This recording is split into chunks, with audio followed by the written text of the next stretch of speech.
Humaharap ngayon ang mundo sa seryosong hamon at kawalan ng kasiguraduhan.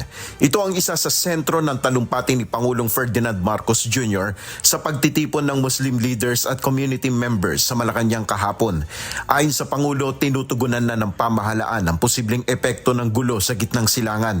Nagpahayag rin ng pagkabahala si PBBM sa bilang ng mga namamatay sa giyera.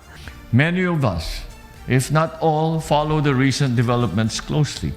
These events prompt us to reflect and to respond on their possible effects, not only on the international community, but more importantly on our own people, our economy, and the everyday lives of our families. We are likewise saddened and concerned on the rising human cost. Sa pagtitipon, muling tiniyak ni Pangulong Marcos ang suporta ng kanyang administrasyon para sa kapayapaan at pag-unlad sa Bangsamoro Autonomous Region in Muslim Mindanao o BARM. As previously and numerously mentioned before, this administration remains fully supported of creating a people-centered governance system in the Bangsamoro region. Our work is not yet done.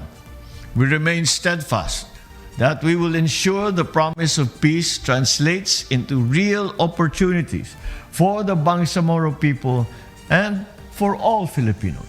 Sinabi ni Pangulong Marcos na ang paglalakbay tungo sa kapayapaan at makabuluhang sariling pamamahala ay nangangailangan ng pasensya, dialogo at kahandaang isulong ang pagkakasundo. Nel Maribuhok, humahataw sa balita ngayon.